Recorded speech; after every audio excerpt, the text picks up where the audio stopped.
Assalamualaikum warahmatullahi wabarakatuh. Kembali bersama saya Elvano dan selamat datang di kelas Dasar-Dasar Kreativitas.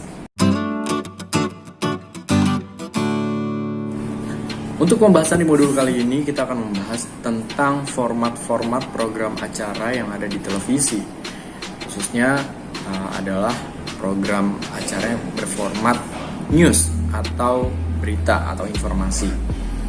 Dan kalau di format berita itu terbagi menjadi dua, yaitu format hard news dan format soft news. Apa saja di dalamnya? Langsung saja kita bahas.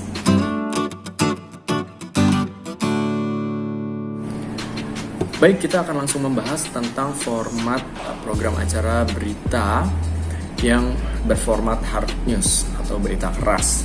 Jadi format berita ini adalah format program acara yang isinya adalah memberikan pengetahuan baru untuk audiens dengan sebuah informasi yang dikemas dalam sebuah program acara. Dan program acara hard news ini sifatnya harus cepat ditayangkan karena terikat dengan waktu. Jadi kalau misalkan informasi yang ditayangkan ini kejadiannya baru saja berlangsung, maka berita yang akan ditayangkan tersebut semakin lama itu akan semakin dalam tanda kutip basi itu untuk audiens, karena audiens sudah mendapatkan informasi terlebih dahulu mungkin dari media-media yang lain atau mungkin melihat langsung kejadian tersebut. Jadi sudah tidak menarik untuk audiens ketika berita tersebut baru ditayangkan setelah informasi-informasi tersebut sudah didapatkan oleh si audiens. Dan di hard news sendiri ada 3 kelompok. Yang pertama adalah straight news atau berita langsung. Mungkin kalian sudah sering lihat acara berita yang ditayangkan di TV, liputan 6 petang, seputar Indonesia, dan lain sebagainya. Dan penulisan materi berita dalam sebuah program straight news itu harus mencakup unsur 5W1H. Jadi di mana apa kejadiannya, what, where, di mana kejadiannya, when, kapan kejadiannya, who, siapa yang terlibat di dalamnya, bagaimana kejadian dari berita yang diangkat tersebut. Yang kedua adalah interview on the air.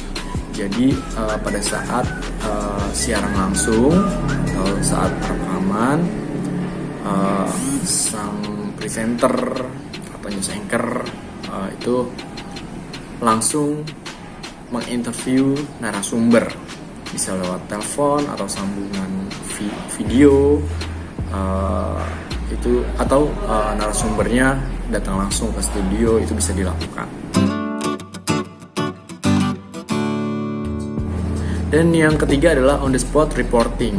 Jadi konten berita semacam ini dilakukan oleh si reporter sambil menceritakan laporan pandangan mata dari apa yang dia dapatkan di sekitar lokasi kejadian.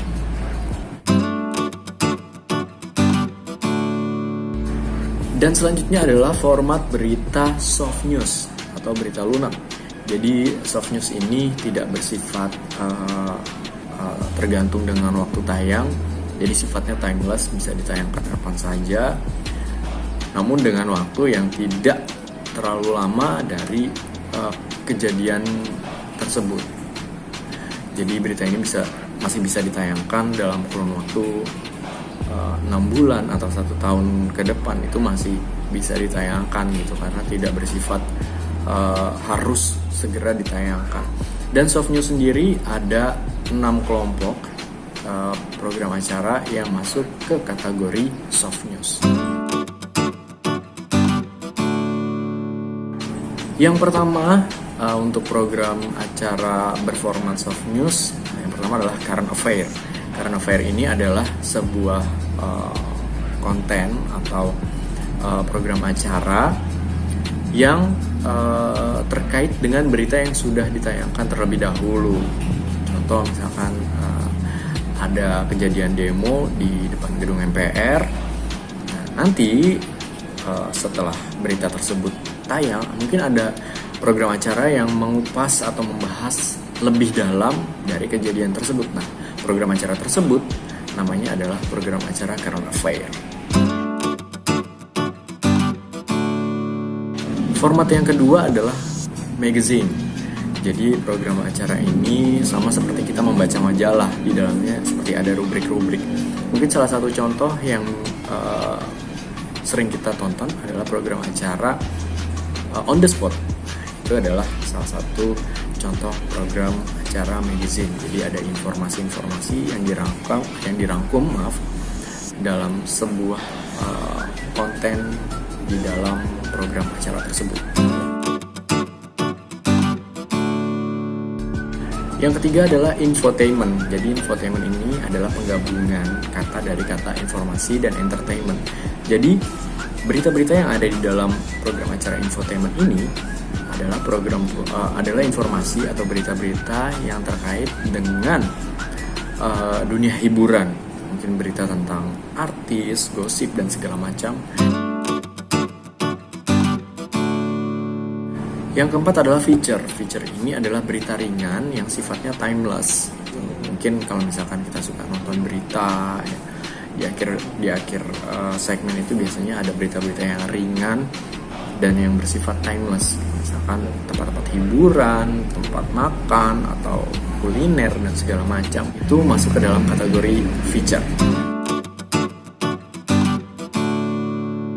Yang kelima adalah dokumenter. Dokumenter ini adalah sebuah program acara yang mengemas realita yang terjadi di sekitar kita dengan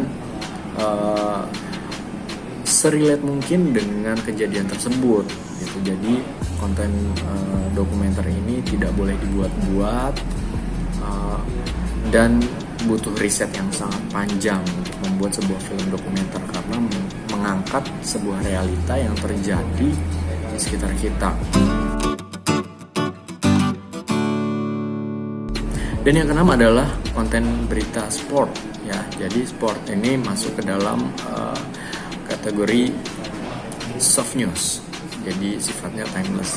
Jadi semua yang terkait dengan olahraga dikemas dalam sebuah konten berita itu masuk dalam kategori sport. Demikian pembahasan konten modul kali ini, dan kita akan bertemu lagi di konten-konten berikutnya. Terima kasih. Assalamualaikum warahmatullahi wabarakatuh.